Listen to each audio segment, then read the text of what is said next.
ब्रह्मा का पिता है, कौन विष्णु की मां, शंकर का दादा कौन है, हमको दे बता। ये जानने के लिए कृपया सुनिए।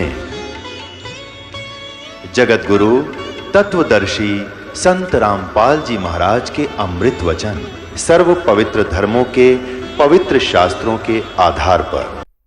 होली बुक तौरात के प्रथम अध्याय में जेनेसिस लिखा, उसमें यानी उत्पत्ति, सृष्टि की उत्पत्ति के बारे में। उसमें लिखा कि 6 दिन में सृष्टि रची भगवान ने, कैसे कैसे की। पहला दिन हुआ, फिर दूसरे दिन ये रचा, तीसरे दिन ये, चौथे दिन ये, 5वें दिन ये, छठे दिन में सभी प्राणियों की, आकाश के पक्षी, घरेलू पक्षी, पृथ्वी पर रेंगने वाले पक्षी, पशु पक्षी, जलचर, सभी की रचना की। फिर कहा कि हम मनुष्य को बनाएंगे। परमात्मा ने अपने जैसा, अपने स्वरूप के अनुसार मनुष्य को बनाया। इसे सिद्ध हो गया कि भगवान भी मनुष्य जैसा है, हमारे ही उनिहार है, हमारा सृजनहार। तो उसके बाद भगवान ने, जिसने सृष्टि रची है, क्रिएटर ने क्या बताया है कि मनुष्यों के लिए छोटे छोटे पौधे और बीज वाले पौधे और फल फ्रूट, इसके अतिरिक्त आप कुछ नहीं खाओगे। और ऐसे ही सभी अन्य प्राणियों के लिए बताया कि घास फूस और छोटे पौधे ये तुम्हारा आहार होगा।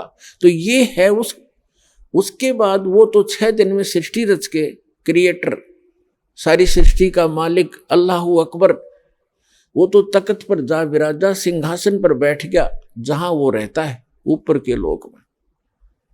और ये ज्ञान बताया है इसी ने, जो गीता ज्ञान दाता है, वेद ज्ञान दाता है, कुरान ज्ञान दाता, उसी ने वो ज्ञान बताया है कि उस परमात्मा ने ऐसा किया।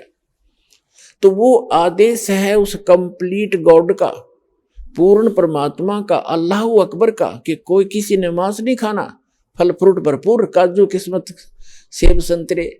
अब जैसे गरीबदास जी कहते हैं कि बासमती चावल पकावे और घरत खांड टुक डार, और गरीबदास करो बंदगी ये कूड़े काम निवार।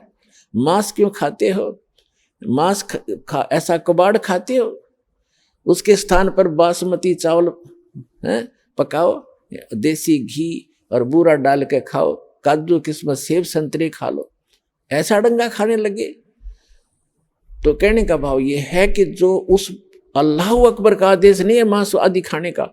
यदि कुरान शरीफ में या पवित्र कुरान शरीफ में या किसी पवित्र पुराण में या किसी पवित्र तौरात, जबूर या इंजिल में, यानी पवित्र बाइबल में, इन तीनों पुस्तकों का संग्रह ही पवित्र बाइबल है। इसमें आगे चलकर उसके पश्चात क्रिएशन के बाद, जहां भगवान 6 दिन में सृष्टि रचकर जो आदेश देना था, विधान बनाना था, बनाकर बताकर चला गया, उसके उपरांत चाहे वो बाइबल में लिखा है, चाहे वो कुरान में लिखा है, चाहे पुराण में लिखा है, मांस खाने का अगर कोई जानवर खाने का लिखा है, तो अल्लाह अकबर का आदेश नहीं है वो तो इस काल का आदेश है, इस सरपुरुष का आदेश है, जो 21 ब्रह्मांड का स्वामी है, इसका आदेश। और ये हमारे कर्म बिगड़वाना ही चाहता है, हमें बर्बाद करना चाहता है। और वो हमारा जो मूल मालिक है हम सभी प्राणियों का, जीव हमारी जाति है, मानव धर्म हमारा, हिंदू मुस्लिम सिख ईसाई धर्म नहीं कोई न्यारा। तो हम सबका जो मालिक है वो अल्लाहू अकबर है, यानी वो अल्लाह कबीर, वो कबीर भगवान है, वो कंप्लीट गॉड, सब कंप्लीट परमात्मा। उसका आदेश नहीं है ये खाने का। तो इसी प्रकार हमने इन पुस्तकों को, पवित्र बुक जो हमारी है, इनको जांचना है। तो प्रसंग जो चल रहा है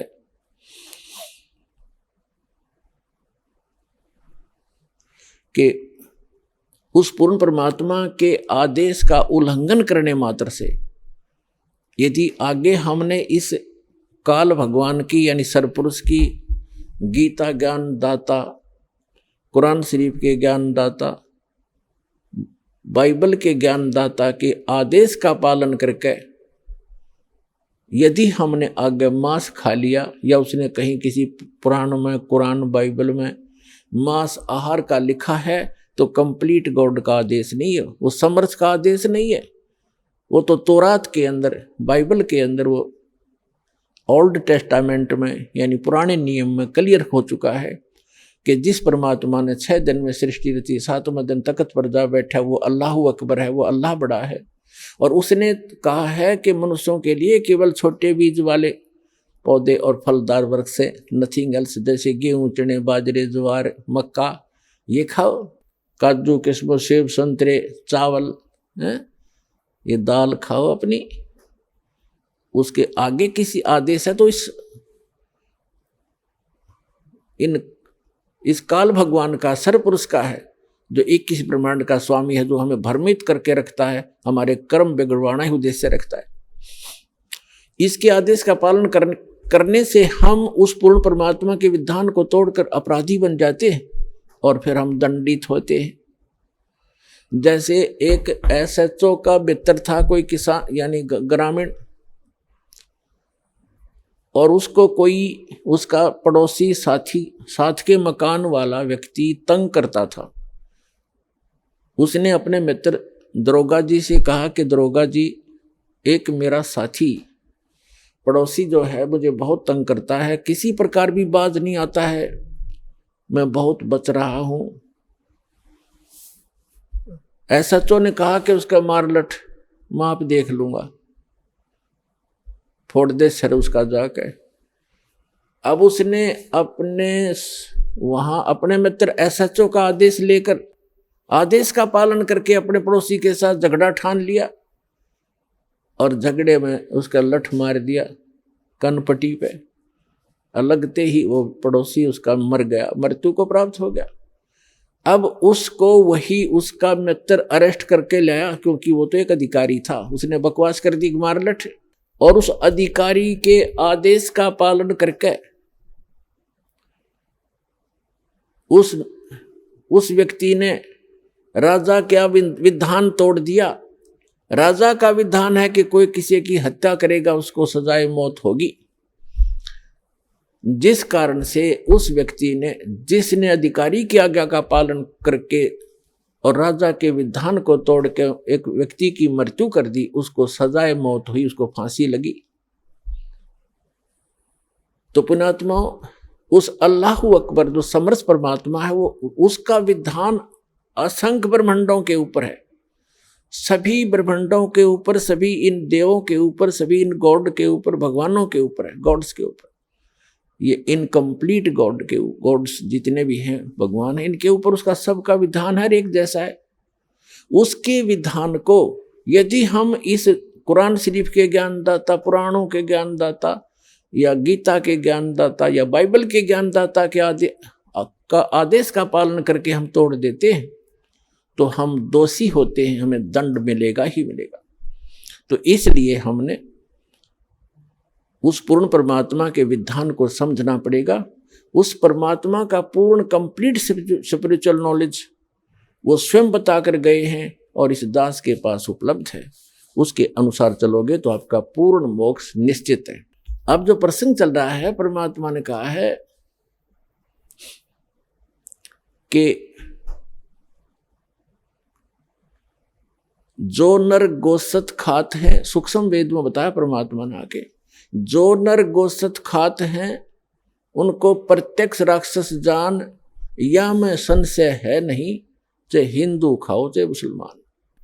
अब परमात्मा हमें ये बताना चाहते हैं कि इस बुराई को चाहे कोई करो, हिंदू करो चाहे मुसलमान करो, दोनों ही अपराधी हैं, क्योंकि उस परमात्मा का आदेश नहीं है।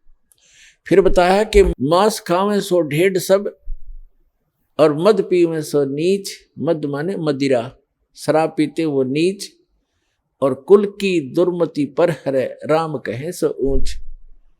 मांस खावे जो सब, मांस खाते हैं वो ढेड सब, और मद पीवे सो नीच, चाहे कोई भी कर रहा हो इस कर्म को। और जो भक्ति करते हैं वो सब की दुर्मति हरण हो जाती है, वो सतमार्ग को ग्रहण करके अपना कल्याण कर लेते हैं। अब हम जो प्रसंग लेकर चले थे कि हमारी भक्ति कौन सी होनी चाहिए और कहाँ प्रमाणित है और किससे हमारा मोक्ष होगा, वो हमारा एक आज के सत्संग का मेन टॉपिक है। लेकिन उसके लिए भूमिका साथ साथ बनाई जाती है, मर्यादाएं भी बताई जाती हैं और ज्ञान भी साथ साथ बताया जाता है। अब जब प्रसंग चल रहा है कि गीता जो वेदों के अंदर ज्ञान है वो गॉड गिवन ज्ञान है। श्रीमद् भगवत गीता के अंदर भी गॉड गिवन ज्ञान है, क्योंकि यदि 100 क्विंटल गेहूं के ढेर में और 10 ग्राम उसमें कोई अड़ंगा भी पड़ा हो तो उसकी वो अड़ंगा नहीं गिना जाता, वो गेहूं ही कहा जाता है। तो श्रीमद् भगवत गीता के अंदर इसने थोड़ा सा अड़ंगा डलाया है। बाकी श्रीमद् भगवत गीता जैसा जो ज्ञान है, यानी जिसको इन सीरीज कहते हैं, सिस्टेमेटिक तरीके से जो बताया गया है, निर्णायक तरीके से, उस तरह का ज्ञान वेदों में भी नहीं है। वेदों ज्ञान तो वेद में एज इट इज ही है, लेकिन उसमें बहुत विस्तार बना दिया गया है। और वेद, ये श्रीमद् भगवत गीता उन चारों वेदों का निष्कर्ष है, चारों वेदों का निष्कर्ष। और इसमें बड़े सिस्टेमेटिक तरीके से परमात्मा ने दया करी, इस काल से ही बुलवा दिया। नहीं तो पुण्यात्माओं कोई कहीं खड़ा हो, कोई नौका आगरा में डाकू हूं या मैं चोर हूं, इससे वो भी कवा दिया भगवान ने कि मैं काल हूं। 11वें अध्याय के 32वें श्लोक में अर्जुन से कहता, अर्जुन मैं काल हूं और सबको विध्वंस करने के लिए, सबका नाश करने के लिए अप्रवृत्त हुआ हूं। श्री कृष्ण तो पहले ना खड़ा था उनके साथ में, अब अपना विराट रूप दिखा के बाहर अर्जुन तो, कृष्ण तो दिखा ही नहीं था। अर्जुन ने कृष्ण तो चेत कर दिया, उसने कहता मैं काल हूं। तो ये भी परमात्मा की दया से उसने अपनी वास्तविकता बोल दी। परमात्मा के हाथ में रिमोट, बुलवाना पड़ा, बोल तू मेरे बच्चों ने पता लगे तू क्या है, इसलिए बुलवा दिया दाता ने। कई बार होता है ना आदमी गुस्से में या अपने आप की प्रभुता पता नहीं क्या कह जाता है, बाद में फिर उसको भारा पड़ जाती है वो बात है। तो उसने जो कुछ बोला था वेद व्यास जी ने एज इट इज लिख दिया। परमात्मा ने उसको दिव्य दृष्टि दी, लिख तू एज इट इज लिख, जो इन बातें हुई है आज वो हमारे काम आएगी। और आज तक ये 5500 वर्ष हो गया इन पवित्र श्रीमद् भगवत गीता, पवित्र वेद, पवित्र 18 पुराण कागज के ऊपर आयों को, लिखे हुओं को। हर ये हमारे धर्मगुरु इनको कख नहीं जान सके, क्योंकि इनके पास वो तत्व ज्ञान नहीं था, वो सृष्टि रचना का ज्ञान नहीं था, जो मास्टर की है अध्यात्म ज्ञान को समझने की मास्टर चाबी है। वो इस दास को दी भगवान ने, परमात्मा ने, जो मास्टर की है, जो सारे ताले खोल देगी, सब ज्ञान हटा देगी, वो दास के पास उपलब्ध है। तो प्रसंग चल रहा है कि श्रीमद् भगवत गीता अध्याय नंबर 8 के श्लोक नंबर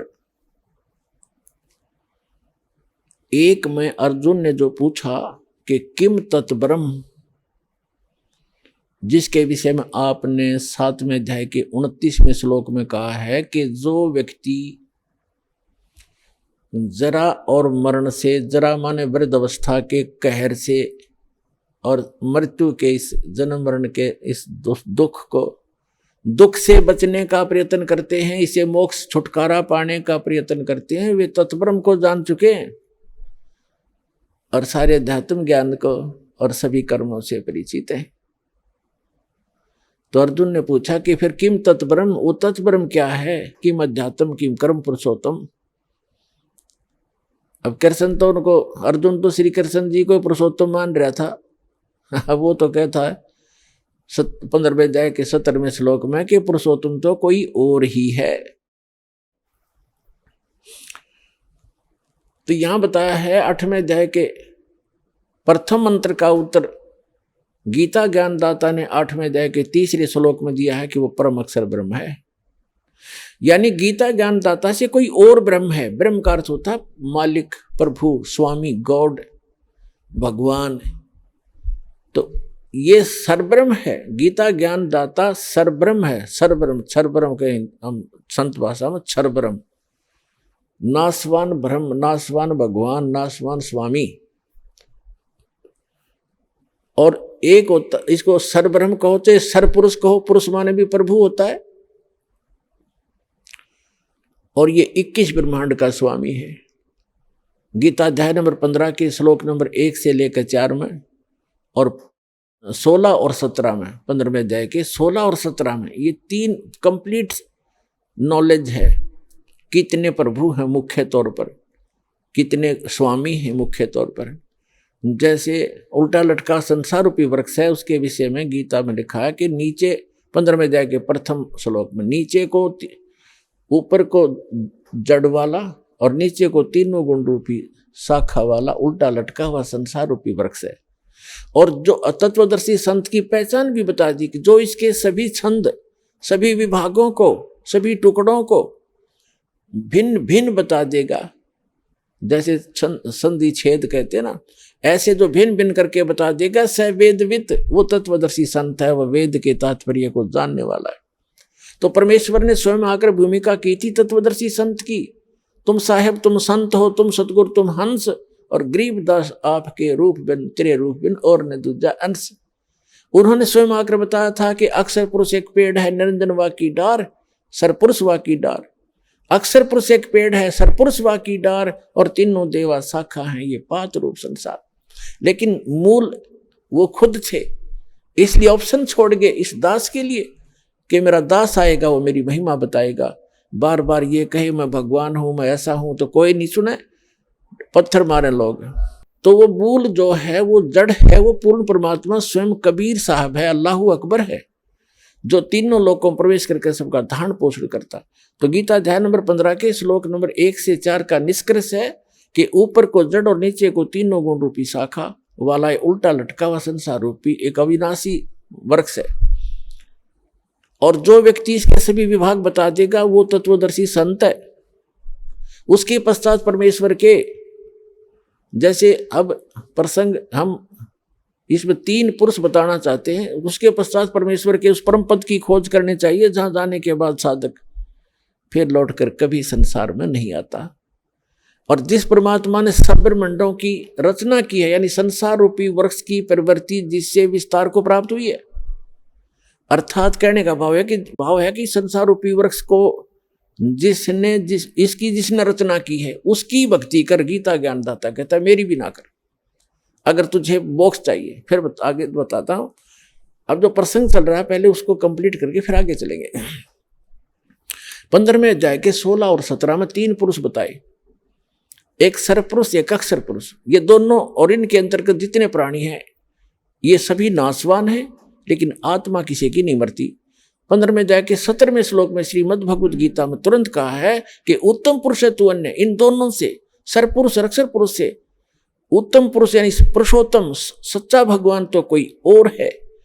सच्चा भगवान, उत्तम पुरुष, श्रेष्ठ प्रभु तो कोई और है जिसको परमात्मा कहा जाता है।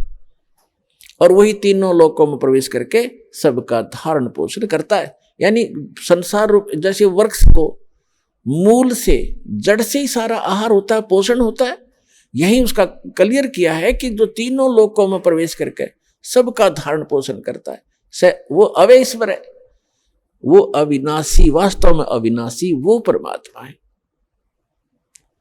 अब हम आते हैं गीता अध्याय नंबर 8 के श्लोक नंबर, अब 3 से आगे चलते हैं। तो यहां गीता अध्याय नंबर 8 के श्लोक नंबर 1 का उत्तर गीता अध्याय नंबर 8 के श्लोक नंबर 3 में गीता ज्ञानदाता ने कहा कि वो परम अक्षर ब्रह्म है। तो 3 पुरुष हैं ये, एक सरपुरुष ये स्वयं है, अक्षर पुरुष ये सरपुरुष ये खुद है, इसको सरब्रह्म भी कहते हैं, इसको काल ज्योत स्वरूपी निरंजन भी कहते हैं। ये केवल 21 ब्रह्मांड का स्वामी है, इतना ही प्रभु है, इतना ही मालिक है, इतना ही ब्रह्म है। इसको सरब्रह्म कहो चाहे सरपुरुष कहो।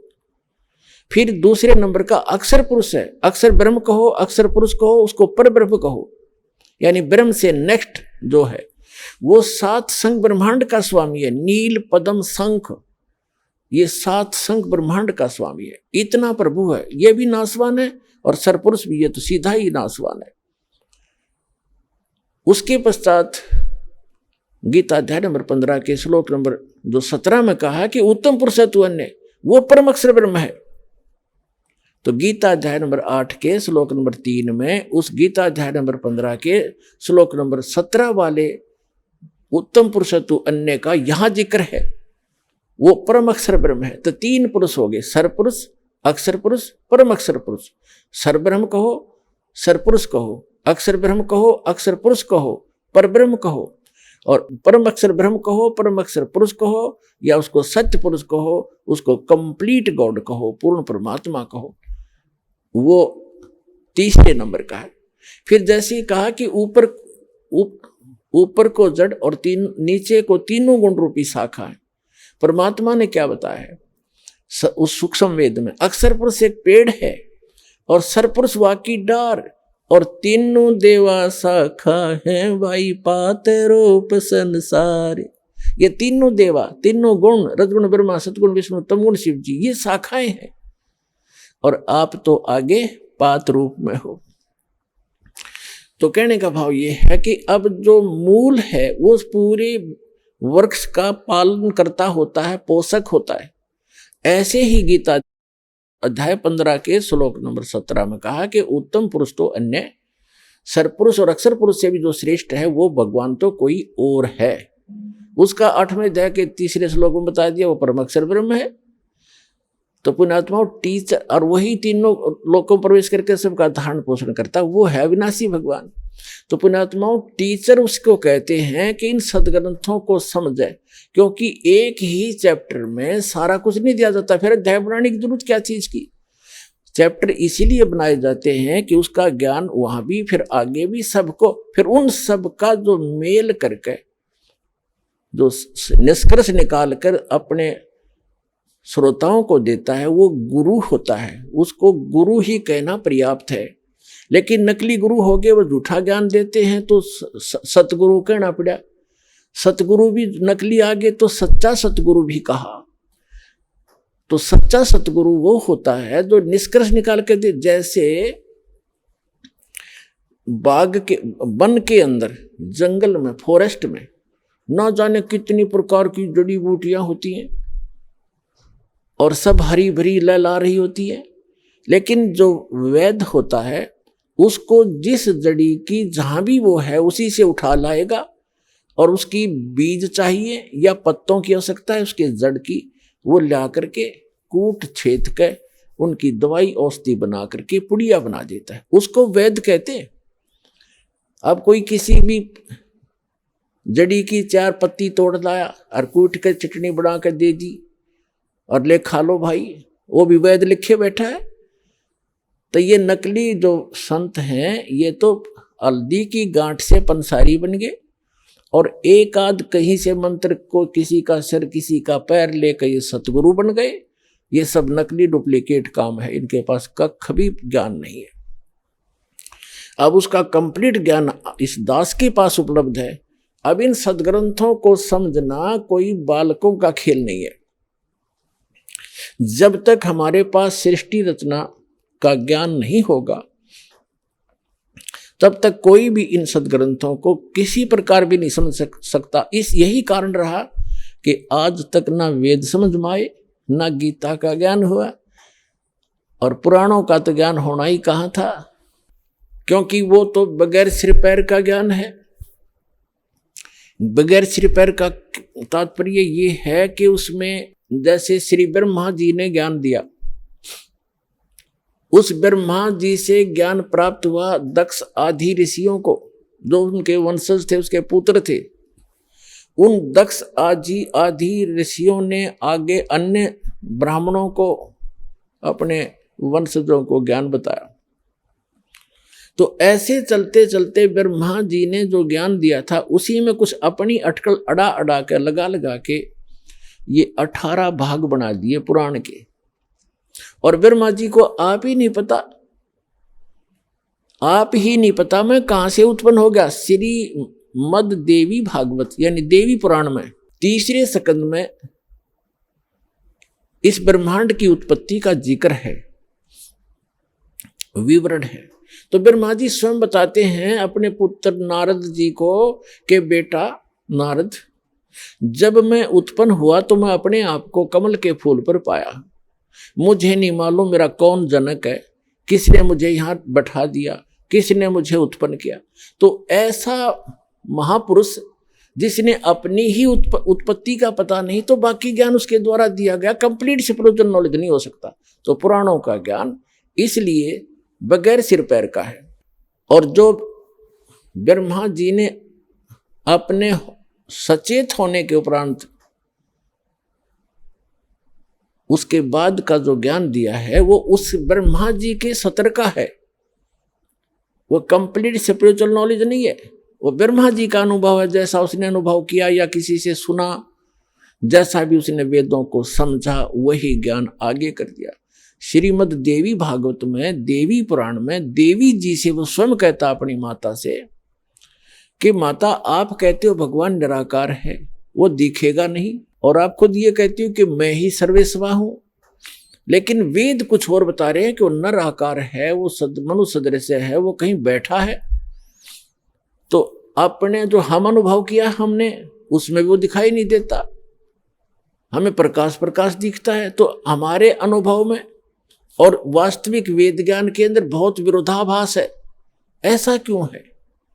लेकिन दुर्गा इसका कोई उत्तर नहीं दे पाई, उसको कहीं और ही अटकलों में अड़ा दिया और कहा कि तुम बुद्धि के भ्रम से दो दिखाई देते हैं, जो मैं हूं सो वो है, सो वो है सो मैं हूं।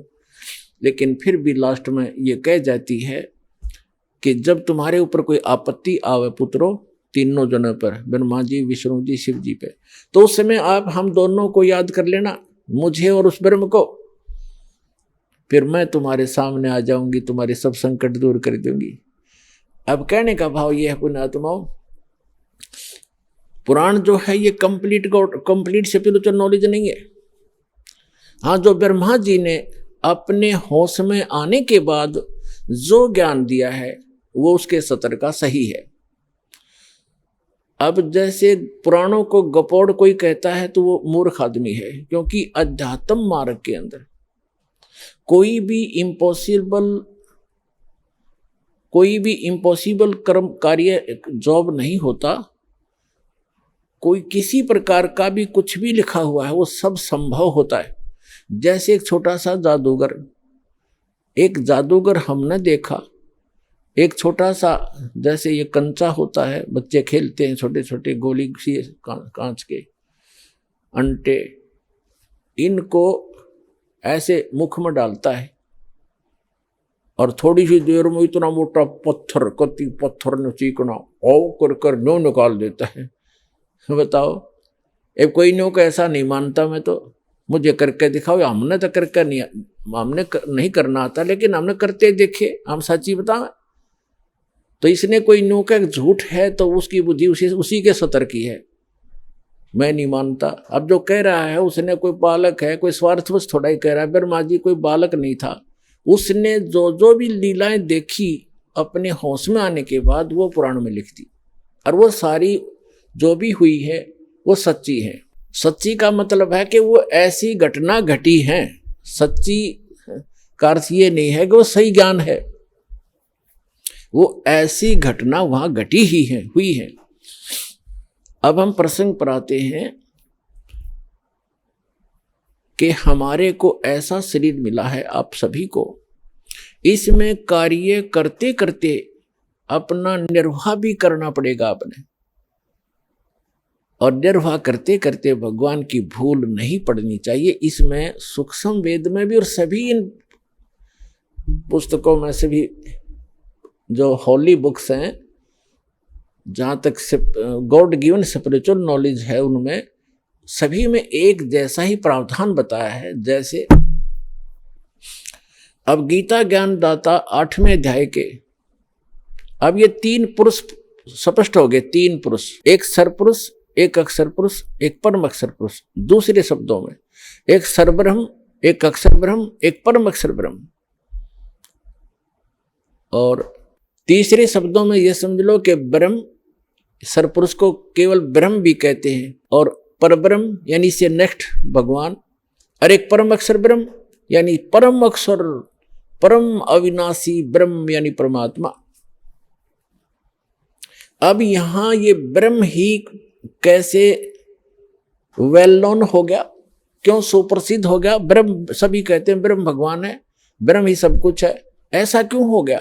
क्योंकि ऋषि में है, ऋषियों ने केवल ब्रह्म तक का ही ज्ञान रहा, ओम नाम का जाप करते रहे, और इन्होंने ना पूर्ण ब्रह्म का ध्यान रहा कि इसमें पूर्ण ब्रह्म भी लिखा है, कंप्लीट पूर्ण परमात्मा भी लिखा है, पूर्ण पुरुष भी लिखा है, परम अक्षर ब्रह्म भी लिखा है। तो इनकी बुद्धि वहां काम नहीं कर पाई। इन्होंने ब्रह्म को ही पर ब्रह्म, इसी को परम अक्षर ब्रह्म, इसी को सब कुछ मान लिया। तो ये थी उस तत्वदर्शी संत के ज्ञान के अभाव की बातें। तत्वदर्शी कहते हैं गुरु बिन काहु न पाया ज्ञान, जो थोथा भूषड़ मूड किसाना। गुरु बिन वेद पढ़े जो प्राणी, समझे न सार रहे अज्ञानी। गुरु के बिना वेदों को पढ़ने वाला भी अज्ञानी रहता है। गुरु बिन काहु न पाया ज्ञान, जो थोथा भूषड़ मूड किसाना। मूड ही किसान पराली के ऊपर लठ मारेगा धान प्राप्ति के लिए। धान तो धड़ी निकाल लेगा तो पराल पड़ी है। तो पराल को कूटने वाला, पराली को जो कूट रहा है वो मूर्ख है, या तो नशा कर रखा है, कति बोली बूझ है। तो परमात्मा बताते हैं कि गुरु बिन काहु न पाया ज्ञाना, और जो थोथा भूसड़े मूड किसाना। तो अभी तक पूर्ण ज्ञान ना होने से इस दास, बोले तो परमात्मा स्वयं आए, उन्होंने अपने उन प्यारी आत्माओं को ज्ञान दिया, जैसा कि उसका विधान है वो ऐसा करता ही करता है। और दास के जो नॉलेज में कलयुग के अंदर जिनको परमात्मा अपने विधान अनुसार मिले हैं, आदरणीय धर्मदास साहिब जी, आदरणीय मुरुगदास साहिब जी, आदरणीय नानक साहिब जी जो सिख धर्म के प्रवर्तक माने जाते हैं, आदरणीय दादू साहिब जी, आदरणीय गरीबदास साहिब जी गांव छुड़ानी जिला ददर हरियाणा वाले, आदरणीय गीसा दास साहिब जी गांव खेखड़ा जिला मेरठ उत्तर प्रदेश वाले, और आदरणीय रामानंद जी महाराज जी स्वामी जी काशी वाले, इन महापुरुषों को परमात्मा मिले और इस दास को मिले। तो उन महापुरुषों को छोड़कर इस दास के अतिरिक्त आज तक ये कंप्लीट स्पिरिचुअल नॉलेज किसी के पास नहीं था। और इसलिए कहा है कि सतगुरु गुरु बिन काहु न पाया ज्ञान। अब वो महापुरुष गुरु थे और सही ज्ञान बताकर गए हैं, लेकिन उस समय हम समझने के सतर में नहीं थे, हम शिक्षित नहीं थे हमारे पूर्वज, जिस कारण से यह बिजली गिरी रही। उन महापुरुषों को जो लाल लिए फिरे थे उनको तो हमने रिजेक्ट कर दिया। इन कौड़ी वाले जो कौड़ी लिए फिरते थे उनको खरीद कर घर भर लिया कि हम धनी बन जाएंगे, हम वहीं के वहीं खड़े हैं। इसके विषय में परमात्मा बताते हैं कि चारों युग में मेरे संत पुकारे, कोक कहा हम हेल रे, हीरे माणक मोती बरसे, ये जग सुगता ढेल रे। ओए चारों युग में मेरे संत पुकारे, मेरे से परिचित मेरे प्यारी आत्माएं, वो महापुरुष जिनको मैं मिला, उनको सब कंप्लीट स्पिरिचुअल नॉलेज दिया, उन्होंने भी यही आवाज लगाई और मैंने भी, हमने कूक कहा हम हेल रे, ऊंचे स्वर में गरज गरज कर आवाज लगाई चौराहों पर खड़े होकर। और हम हीरे मोती माणिक बरसावें। ये यथार्थ भक्ति रूपी जो सत साधना रूपी बहुमूल्य ज्ञान दे रहे हैं, जिससे जल्दी धनी हो जाओगे भक्ति के। और इनको ग्रहण ना करके तुम डले इकट्ठे कर रहे हो, आन उपासना रूपी गलत साधना, शास्त्र विरुद्ध साधना करके वो डले इकट्ठे कर रहे हो लाल के धोखे में, जो आपको लास्ट में धोखा मिलेगा। तो जो प्रसंग चल रहा है पुण्यात्मा, तो उस पर इन महापुरुषों को छोड़कर इस दास के अतिरिक्त वर्तमान में कोई गुरु नहीं है। इसको चाहे अभिमान मान लेना और चाहे सच्चा ज्ञान समझ लेना। जो आज इसको अभिमान समझेगा 10 दिन के बाद उसी को पछताना पड़ेगा कि सारी सत्य कह रहे थे।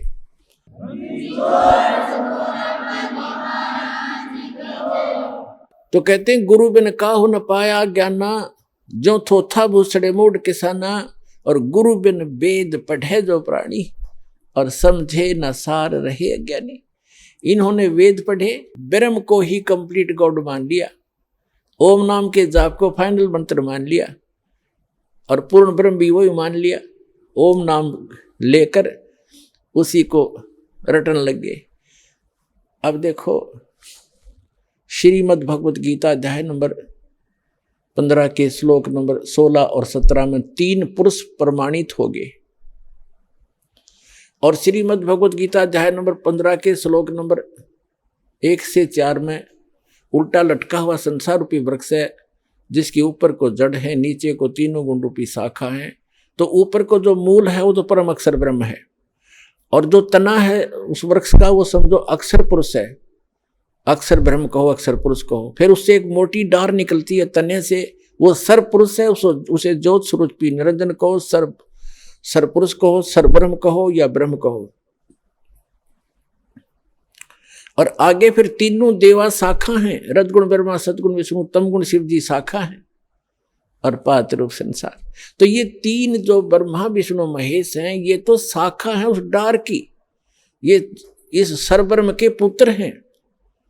रजगुण ब्रह्मा, सतगुण विष्णु, तमगुण शिव जी ये सरब्रह्म के पुत्र हैं।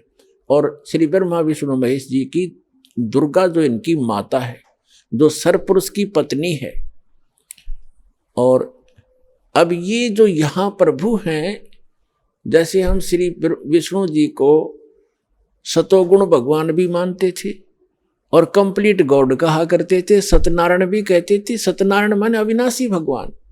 श्रीमद् देवी भागवत में यानी देवी पुराण के तीसरे स्कंद में, गीता प्रेस गोरखपुर से प्रकाशित तीसरा स्कंद सचित्र मोटा टाइप के 123 पृष्ठ पर लिखा है। तीनों स्वयं स्वीकार करते हैं। विष्णु जी कह रहे हैं कि तुम शुद्ध स्वरूपा हो।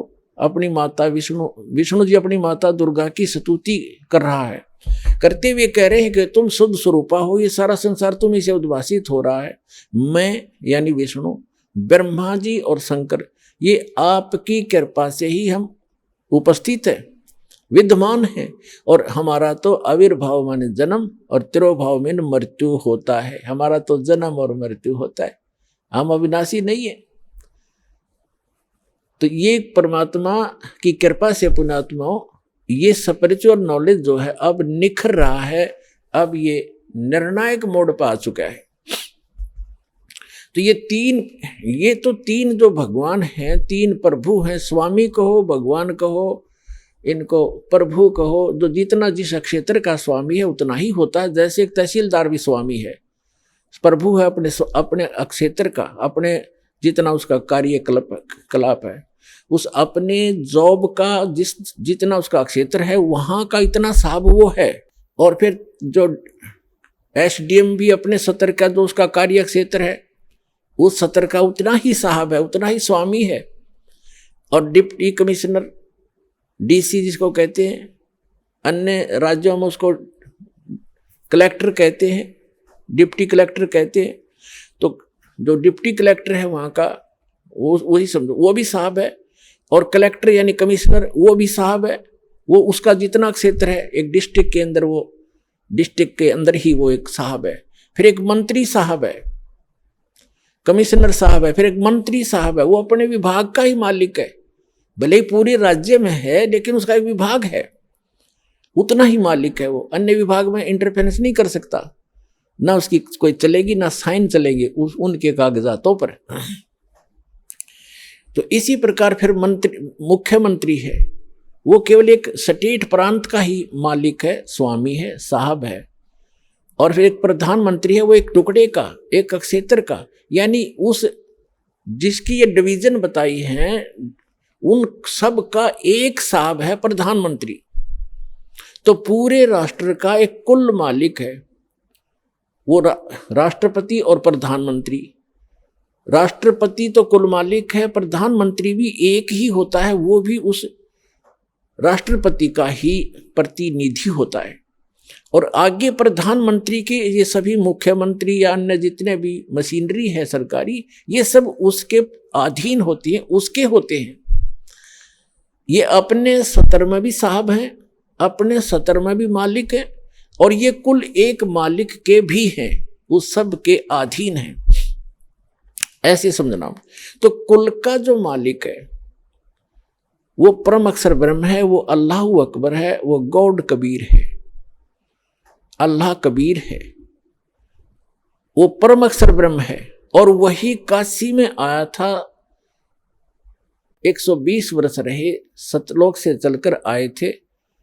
लहर तारा नामक एक सरोवर के अंदर विकसित कमल के फूल के ऊपर परमात्मा आकर शिशु रूप धारण करके विराजमान हुए थे। उनके प्रत्यक्ष दृष्टा एक अष्टानंद नाम के ऋषि हैं, उसी सरोवर पर उसी दिन प्रतिदिन की तरह वो वहां अपना अभ्यास कर रहे थे, भक्ति कर रहे थे। ऊपर से एक प्रकाश का गोला सा आया। अष्टानंद ऋषि ने देखा, उस देखते उसकी आंखें चरम दृष्टि सहन नहीं कर सकी और आंखें बंद हो गई।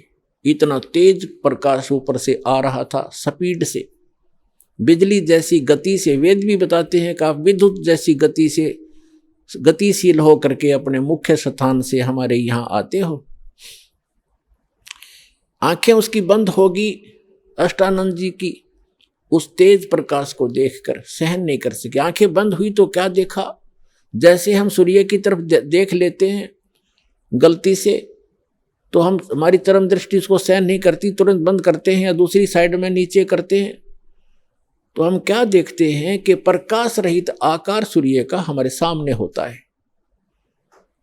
इसी प्रकार जब अष्टानंद जी की आंखें बंद हुई तो उसने प्रकाश रहित जो रूप देखा वो एक बालक का था। जब उसने दोबारा आंखें खोली तो क्या देखा कि वही प्रकाश आकर के लहर तारा नामक सरोवर के ऊपर कमल के फूल पर, कमल का फूल नहीं देखा उसने, सरोवर के अंदर एक कोने में जाके सिमट गया। ब्रह्म मुहूर्त की बात है, सुबह सुबह ब्रह्म मुहूर्त होता सूर्य उदय होने से लगभग 1.5 घंटा पूर्व। तो उसने जाकर के अपने अष्टानंद ऋषि जी ने अपने पूज्य गुरुवर स्वामी रामानंद जी काशी वाले से पूछा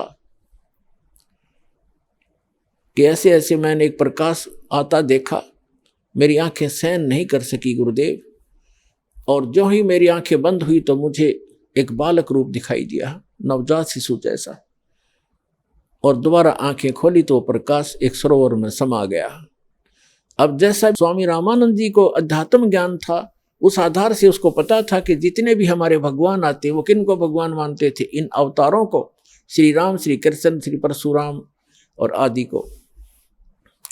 तो उसने कहा कि बेटा ये लक्षण एक ऊपर के लोकों से कोई महापुरुष आते हैं उनके लक्षण हैं, और यहाँ किसी माँ के यहाँ जन्म लेंगे, गर्भ में धारण जाएंगे और वहाँ से जन्म लेकर यहाँ कोई लीला करने आते हैं, तो ऊपर के लोकों से जब शक्तियाँ आती हैं उनको ऐसा ही तारा सा टूटा करता है, वो ऐसे ही आते हैं। तो जैसा उसको ज्ञान था, अध्यात्म ज्ञान स्वामी रामानंद जी को परमात्मा के मिलने से पहले, वो अपने शिष्य की शंका का समाधान कर दिया, वो संतुष्ट हुआ। तो कहने का भाव जो प्रसंग आप वहीं आते हैं कि वो परमात्मा स्वयं ही सतलोक से चलकर आते हैं या शिशु रूप धारण करके अपना आते हैं और फिर लीला में तरीके से बड़े होते हैं, छोटी ही आयु में बड़े बड़े विद्वानों के छक्के छुड़ा देते हैं। तो वो परमात्मा स्वयं आकर के ये ज्ञान देते हैं। तो उन्होंने आकर के जो ज्ञान बताया है, तो वो परमात्मा उन्होंने आकर के सच्चा ज्ञान बताया है जो तत्व ज्ञान कहलाता है। अब जो प्रसंग चल रहा है कि वेद के गीता, श्रीमद् भगवत गीता, हाँ ये चार परमात्मा यानी तीन तो ये प्रभु हो गए, सरपुरुष, अक्षर पुरुष और परम अक्षर पुरुष, सरब्रह्म, अक्षर ब्रह्म और परम अक्षर ब्रह्म, इनकी सबकी सतीथि होगी। जैसे पूरे ये 3 लोक के अंदर, एक ब्रह्मांड के अंदर ये 3 लोक हैं, पृथ्वी लोक, पाताल लोक और ऊपर स्वर्ग और नरक, इकट्ठा ही उसको स्वर्गलोक ही कहते हैं। इन 3 लोकों के ऊपर ये तीनों प्रभु, रजगुण ब्रह्मा, सतगुण विष्णु, तमगुण शिव जी, ये समझ लो एक विभागीय मंत्री है, और तीनों लोकों पर ही इनका एक एक विभाग पर अधिपत्य है। ये इतने प्रभु हैं, इतने स्वामी हैं।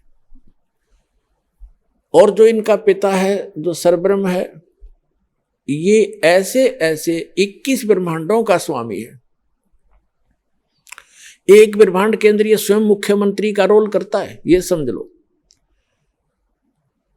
और सरपुरुष, अक्षर पुरुष जो है, उसके अलग से 7 संघ ब्रह्मांड हैं, वो भी ऐसे ही प्रत्येक ब्रह्मांड में स्वयं ही मुख्यमंत्री का रोल करता है, और वहां की व्यवस्था वो ऐसे ही करता है। वहां के ब्रह्मा विष्णु महेश अलग होते हैं, और जो परम अक्षर ब्रह्म है वो कुल मालिक स्वयं ही है। उसके असंख्य ब्रह्मांड है, असंख्य, जिनके अंदर 7 संख्य ब्रह्मांड अक्षर पुरुष के भी इंक्लूड हैं और 21 ब्रह्मांड ये सर पुरुष के भी इंक्लूड। इन सब के ऊपर कुल का मालिक है वो। ये अपने सत्र के भी मालिक हैं प्रत्येक, जैसे ब्रह्मा जी रजोगुण विभाग के तीनों लोकों में मालिक है। जैसे एक मंत्री होता है स्टेट के अंदर, जैसे हमारे सेंटर के मंत्री समझ लो, सेंटर का जो गृह मंत्री है वो भारतवर्ष के सभी राज्यों के ऊपर उसका आधिपत्य है। लेकिन एक विभाग का वित्त मंत्री है सेंटर का, केंद्र का, तो वो सभी राज्यों के ऊपर मंत्री अधिपत्य है उसका, लेकिन अपने वित्त विभाग का। ऐसे ही अन्य की स्थिति समझे। अब हम आते हैं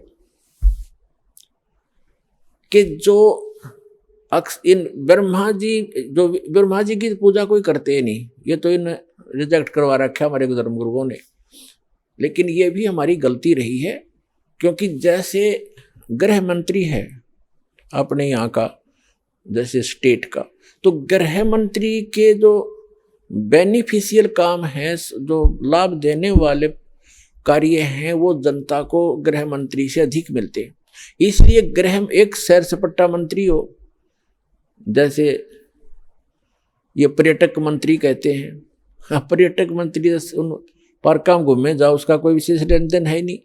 और गृह मंत्री के पास तो बहुत कुछ जनता को सहायता देने, सुविधा देने का अधिकार होता है। इसलिए गृह मंत्री को उत्तम मान लिया। लेकिन इनकी पावर एक जैसी है मंत्रियों की, एक ही जैसी इनकी क्वालिफिकेशन होती है, एमएलए से ही बनते हैं, ऐसा समझो। तो ब्रह्मा जी को ना मानना ये भी हमारी बुद्धि कमजोर ही समझो। कभी उससे भी तो काम पड़ सकता है, ऐसा जरूरी नहीं कि उसके स्तर का कोई काम ही नहीं आएगा, उससे विरोध नहीं, आदरणीय से भी होते, ऐसे समझ कर चलो। आइए अब हम उन श्रद्धालुओं के अनुभव जानते हैं जो जगत गुरु तत्वदर्शी संत रामपाल जी महाराज जी से दीक्षा प्राप्त कर चुके हैं तथा उनके द्वारा बताए गए भक्ति मार्ग पर चल रहे हैं। नमस्कार सर। नमस्कार जी। सर क्या नाम है आपका? मेरा नाम बंकू दास है सर। बंकू दास जी, आप कहाँ से हैं? रुड़की से हूँ जी, जिला हरिद्वार, उत्तराखंड से। सर संत रामपाल जी महाराज से नाम दीक्षा आपने कब ली? 28 मार्च 2018 में ली सर। सर संत रामपाल जी महाराज से नाम दीक्षा लेने से पहले क्या आप कोई भक्ति साधना भी करते थे? जी सर, संत रामपाल जी महाराज से नाम दीक्षा लेने से पहले मैं 16 साल सावन के पार रूहानी मिशन में रहा। राजेंद्र जी महाराज से नाम दीक्षा ली थी और उसके बाद 4 साल दामाखेड़े में रहे जी। और जो साधना वहाँ से उन्होंने बताई वो साधना करी। वो साधना करने के बाद भी हमें दुखों का पहाड़ टूटता रहा। सर फिर क्या कारण बना कि आप संत रामपाल जी महाराज की शरण में आए? सर जी, हम जो है संत रामपाल जी महाराज की शरण में आए। हमारे एक मित्र हैं जो मतलब सावन कृपा रूहानी मिशन में थे, उन्होंने संत रामपाल जी महाराज से नाम दीक्षा ली थी। और उसके बाद उनके हम संपर्क में जैसे आए, उन्होंने हमें ज्ञान गंगा पुस्तक दी, कहा कि भाई ये पुस्तक पढ़ो और जो तुम्हारे घर में जो दिक्कत परेशानी है, मतलब एक संत रामपाल जी महाराज ही पूर्ण संत है धरती पर जो मतलब इस चीज़ से निजात दिला सकें। तो हमने वो ज्ञान गंगा पुस्तक पढ़ी। हमें थोड़ा ये लगा कि कुछ नहीं है, क्योंकि दामाखेड़े में बताते थे कि भाई ये तो जो है ना एक संत है जो मतलब शास्त्रों को पढ़ पढ़ के बताएगा और मतलब जो है इस तरह की कुछ उन्होंने अनुराग सागर के अंदर जो फेरबदल कर रखा वो लिख रखी बातें। हमने सोचा मैं भाई ये तो कुछ नहीं है। हमने उन भगत को भी कहा कि भाई आप गलत चले गए, क्योंकि हम पहले एक ही मिशन में थे, सावन की रूहानी मिशन में हम दोनों थे। तो वो तो चले गए संत रामपाल जी महाराज की शरण में और हम दामाखेड़े में चले गए। उसके बाद वो लगे कहने कि भाई आप जो है मतलब संत रामपाल जी महाराज की शरण में आ जाओ, आपका जो है संकट सारा मतलब जो है यहाँ ही निमट सके और कहीं नहीं निमट सकता। तो हमने कहा कि भाई आप गलत चले गए, आप जो है मतलब जो है इधर दामाखेड़े में आओ कि यही गद्दी है, मतलब जो कबीर साहब जी मतलब कह गए थे भाई दामाखेड़े में मतलब उनका वह है। तो लगे कहने कि चलो भाई कोई बात नहीं। फिर मेरी भगतमती दिक्कत लगी करने और हम जो है क्या नाम निकल रहे हैं परेशानी होने लगी। हमने सोचा कि भाई चलो देख लेते हैं। तो मैं अपनी भगतमती को नाम दीक्षा दिलाने के लिए लेकर आया नामदान के अंदर रुड़की पे। उसके बाद मैंने सोचा कि भाई जैसे नियम परमात्मा ने नियम जो लिख रखे हैं और संत रामपाल जी महाराज की जो नियम मर्यादा है वो मैंने सुनी, तो मुझे अच्छा लगा कि भाई ये तो नियम मर्यादा जो गुरुजी बता रहे संत रामपाल जी महाराज ये तो जगत वालों को भी करनी चाहिए। तो मुझे वो अच्छा लगा। संत रामपाल जी महाराज से नाम दीक्षा लीजिए मैंने। सर फिर संत रामपाल जी महाराज से नाम दीक्षा लेने के बाद क्या आपको लाभ भी मिले? हाँ जी, संत रामपाल जी महाराज से नाम दीक्षा लेने के बाद हमें बहुत लाभ मिले सर। मेरे एलर्जी थी पूरे शरीर में और मेरे शरीर पर भी सोजा आ चुका था, मेरे खून में इन्फेक्शन हो गया था, आंखों में भी एलर्जी हो गई थी और मेरे बहुत बड़े बड़े मतलब जख्म हो चुके थे। मैं हरिद्वार में एक डॉक्टर है उनके यहाँ भी इलाज करा, रुड़की में भी इलाज करा, फिर मैंने एम्स में इलाज करवा। मेरी रिपोर्टें वगैरह भी थी वो मैं सर भूल गया, मिली नहीं। और उसके बाद मैं बहुत परेशान हो गया था। 5 साल से मेरा एलर्जी रही, मुझे कोई आराम नहीं मिला। मेरा हलवाई का काम है सर, मैं भट्टी पर जैसे बैठता था मेरा बेचैनी हो जाती और मैं रात को मतलब बिस्तर में भी, सर्दी के महीने बिस्तर में भी नहीं पड़ सकूँ था क्योंकि मेरा बहुत परेशानी होती। तो मैं संत रामपाल जी महाराज की शरण में जैसे आया तो मुझे उस एलर्जी से भी मतलब आराम मिला और मैं बिल्कुल ठीक हूँ सर अब जा। और मेरा माइग्रेन का दर्द था सर, वो बचपन से ही था और बहुत दर्द होता था। मैं दवाई लेकर मतलब काम पे जाता था सर, दवाई के बिना मेरे से काम नहीं होता। भट्टी पे बैठने से मतलब एक तो एलर्जी परेशान कर थी, ऊपर से माइग्रेन का दर्द और घर का खर्चा उठाना। घर में मतलब इतनी आर्थिक स्थिति नाजुक थी, 5 लाख रुपए कर्ज हो चुके थे सर घर में। मतलब जितने सैने सट्टे हैं जहाँ भी अपनी भगतमती को ओपरे के लिए भूत बाधा ठीक कराने के लिए लेके जाते थे सर। किसी ने बर्तन बिकवा दिए, किसी ने मतलब चीज़ें बिकवा दी और हम मतलब इतने कर्जबंद हो चुके थे इस चक्कर में सर कि 5 लाख रुपए सिर हो गए और हम बीमारी से परेशान। जब संत रामपाल जी महाराज की शरण में आए, एक तो जो मेरी बीमारी थी अब बिल्कुल ठीक है सर, मैं बिल्कुल ठीक हूँ और मेरा वज़न भी बहुत बढ़ चुका था। कम से कम 80-90 किलो मेरा वज़न होगा था सर, मेरे सारे शरीर पर सोजा था। मेरी साथ वाले भी ये कहते थे कि बंकू अपना इलाज करा ले, तू मतलब बहुत वज़न बढ़ रहा तेरा और तुझे कुछ ना कुछ दिक्कत है, मतलब फिर समस्या खड़ी हो जाएगी। तो सर मैंने एम्स में अपना इलाज करा लेकिन वहाँ से भी कोई राहत नहीं मिली। 5 साल में परेशान रहा। फिर उसके बाद संत रामपाल जी महाराज से नाम दीक्षा लेने के बाद मुझे राहत मिली सर और अब मैं बिल्कुल ठीक हूँ सर।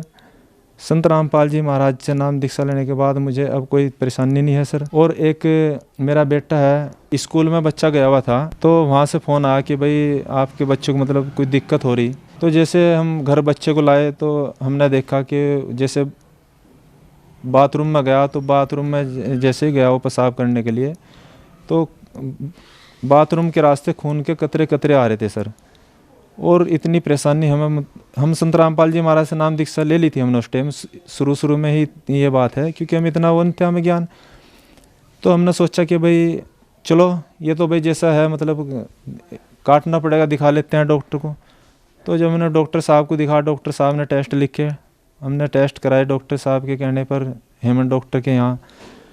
तो उन डॉक्टर साहब ने जो टेस्ट करे हुए टेस्ट हमने फिर डॉक्टर को दिखाए तो उन्होंने कहा भाई एक किडनी है बच्चे की मतलब सिकुड़ रही है इन्फेक्शन के कारण, आपको इसका इलाज कराना पड़ेगा लंबा। मतलब ये कोई इलाज तो इसका है नहीं पर यह है कि फिर भी हम कोशिश करते हैं, मतलब जो भी हमारे से होगा हम इसका इलाज करेंगे। तो जी ये दिक्कत बढ़ती रही, कई महीने तक इलाज चला सर। और इलाज चलने के कारण फिर जो मतलब हमारे पैसे भी काफ़ी लग गए। एक तो हमारी आर्थिक स्थिति बहुत कमज़ोर थी, हमारे पास पैसे की दिक्कत थी। तो हमने सोचा भाई क्यों ना हम परमात्मा से संत रामपाल जी महाराज से इसकी प्रार्थना लगाएं। तो हमने संत रामपाल जी महाराज से प्रार्थना लगाई। प्रार्थना लगाने के बाद वहाँ से आदेश आया कि भाई कल मतलब जो आप इसका वो करना जो संत रामपाल जी महाराज के यहाँ से। तो परमात्मा के यहाँ प्रार्थना लगाने के बाद फिर मतलब जो है हमने इसका दिखाया, दोबारा टेस्ट कराए कुछ दिन के बाद। तो फिर दोबारा इसकी रिपोर्टें जो थी वो नॉर्मल आई सर। डॉक्टर ने कहा कि भाई कोई दिक्कत नहीं है, मतलब जो है ये मतलब नॉर्मल है और आपको मतलब जो है ताकत वगैरह की दवाई खा सकते हो। फिर हमने कोई दवाई नहीं ली सर उसकी। सर डॉक्टर ने ये बताया था कि ये ठीक नहीं होगा, ये किडनी इसकी मतलब ऐसे ही रहेगी। तो हम संत रामपाल जी महाराज की शरण में आए। जब संत रामपाल जी महाराज से हमने प्रार्थना लगाई, अब बच्चा बिल्कुल ठीक है सर, अब रिपोर्टें इसकी सब नॉर्मल हैं और बच्चा बिल्कुल तंदुरुस्त है, स्कूल जाता है, मतलब कोई दिक्कत नहीं है, ना कोई दवाई खाता है सर। संत रामपाल जी महाराज से नाम दीक्षा लेने के बाद हमें बहुत सारे लाभ मिले सर। लाभ तो इतने हैं कि मैं बताऊं तो मतलब टाइम कम पड़ जाएगा, लेकिन लाभ नहीं बता पाऊंगा सर। लाभ बहुत हैं, परमात्मा शरण में आने के बाद बहुत लाभ मिले सर। सर ये आप इसकी रिपोर्ट देख सकते हो बच्चों की। मैंने ये 9 साल का मेरा बेटा है रोहित, और मैंने ये इसकी टेस्ट वगैरह जो कराए थे अभी ये सब नॉर्मल है सर इसके। ये डॉक्टर ने कहा था कि ये ठीक नहीं हो पाएगा, इसकी किडनी हमेशा ऐसी रहेगी और इसकी किडनी सुकड़ी भी थी सर। अब बच्चा बिल्कुल नॉर्मल है, स्कूल जाता है, खेलता खाता है, बिल्कुल तंदुरुस्त है बच्चा, कोई दवाई नहीं खाता, ना कोई दिक्कत परेशानी, अब ये बिल्कुल ठीक है बच्चा। संत रामपाल जी महाराज ने हमें इतने लाभ दिए कि बच्चे को मतलब जो है बिल्कुल कोई दिक्कत नहीं है सर, और ना कोई दवाई खाता है सर। ये आप देखते हो सर, ये देखो, ये बच्चे के टेस्ट वगैरह हैं जो सारण डॉक्टर के यहाँ से कराए गए हैं। सारण डॉक्टर के यहाँ इसका इलाज चलाया, रुड़की में बच्चों का सबसे बड़ा डॉक्टर है सर। सर जी मैं कैटरिंग का काम करता हूँ, हलवाई काम। एक बार मैंने कैटरिंग पकड़ी थी 2.5 लाख में, और 1,10,000 रुपये मुझे दे के वो मतलब उन्होंने महीनों लगा दिया, पैसे दिए नहीं, पैसे को उनके पास बनाने। उसके पापा जी जो लड़की थी उन्होंने जो मुझे कैटरिंग दी थी, वो लड़की भी मतलब अपने शादी का जो बंदोबस्त है उसने खुद किया, और उसका भाई और उसका पापा दारू पीते थे, उनकी नाजुक स्थिति थी, पैसे का कोई बंदोबस्त नहीं हुआ, और मैं इतना परेशान होगा कि मेरा 1,40,000 रुपये फंस गए। मैं क्या करूँ? मैंने किसी न किसी तरह वो कैटरिंग की थी, मेरा परमात्मा ने दया करी, वो कैटरिंग मेरे पास आई, लेकिन पैसे की व्यवस्था नहीं बनी। तो हमने संत रामपाल जी महाराज से प्रार्थना लगाई कि भाई परमात्मा जो करेंगे वो ठीक होगा। तो संत रामपाल जी महाराज से प्रार्थना लगाने के बाद हमने कहा कि हमारे 1,40,000 रुपये फंसे हुए हैं और मिल नहीं रहे। वो कह रहे कि भाई हमारे पास तो है नहीं, हम कहाँ से दें। तो जी वहाँ से आदेश आया कि भाई कल पता करना, परमात्मा दया करेंगे। तो भगत जी शाम के टाइम उनका फ़ोन आया कि भैया आप जो है 1 लाख अपने जितने 1,40,000 रुपये हैं अपने आपके ऑफिस से ले जाना, जिसने मुझे वो कैटरिंग दिलाई थी। सर मैं वहाँ गया 5 बजे के करीब, वो मुझे 1,40,000 रुपये उन्होंने दिए। एक लाभ ये मिला सर मुझे, परमात्मा पल पल पर लाभ देते हैं, पल पल पर परमात्मा रक्षा करते हैं। आर्थिक स्थिति तो बहुत नाजुक थी सर, घर में मतलब खाने की भी दिक्कत थी। एक टाइम मतलब जो है आटा था, दूसरे टाइम नहीं था सर, और घर में बहुत परेशानी थी। हम कर्जबंद थे सर, हम दुनिया से कर्जा लेते थे, और जितना भी हमारे पास था मतलब बर्तन भांडे जो थे सब हमने बेच दिए थे। और परमात्मा संत रामपाल जी महाराज की शरण में आने के बाद हमने सर मतलब और जो भी किसी की दिक्कत परेशानी है, रिश्तेदारों को भी और भी कोई मतलब जो है मदद की हमने पैसे से। अब परमात्मा ने बहुत लाभ दिए है, अब कोई दिक्कत नहीं है। परमात्मा की शरण में आके हमें सब बिल्कुल ठीक है सर, और कोई परेशानी नहीं है। परमात्मा की शरण में आने के बाद हमें बहुत लाभ मिले, और परमात्मा ने बहुत दया की। सर संत रामपाल जी महाराज से नाम दीक्षा लेने के बाद आपको बहुत सारे लाभ मिले। संत रामपाल जी महाराज ने उजड़ा परिवार बसाया। सर जो श्रद्धालु आज आपको देख रहे हैं, बहुत सारे परिवार हैं जो दुखी हैं, उनके लिए आप क्या कहना चाहेंगे? सर दास की यही प्रार्थना है कि संत रामपाल जी महाराज पूर्ण परमात्मा कबीर देव भगवान का स्वरूप हैं, और धरती पाए हुए हैं, और हमें ज्ञान समझा रहे हैं। ज्ञान परमात्मा का पूरे संसार में फैला हुआ है। परमात्मा का ज्ञान सुनो, परमात्मा का जो आप प्रोग्राम देखोगे, परमात्मा शास्त्र अनुकूल साधना बताते हैं। संत रामपाल जी महाराज कहते हैं कि भाई जो साधना आप कर रहे हैं ये गलत है। साधना आप शास्त्र अनुसार साधना करोगे तो आपको लाभ मिलेंगे। तो परमात्मा की शरण में आए और अपना कल्याण कराए। आप सबसे सब संसार वालों से, भाई बहनों से यही प्रार्थना है। संत रामपाल जी महाराज की शरण में कैसे आ सकते हैं? संत रामपाल जी महाराज की शरण में सर चैनल पे जैसे पीली पट्टी आती है, उस पर कुछ नंबर आते हैं परमात्मा के, संत रामपाल जी महाराज के आश्रम की तरफ से। उन नंबरों पे आप फ़ोन करके आप जो है नज़दीकी नामदान केंद्र का अपने आसपास पता कर सकते हो, और परमात्मा से नाम दीक्षा लेके अपना कल्याण करा सकते हो सर। धन्यवाद सर। सच्चाई जी।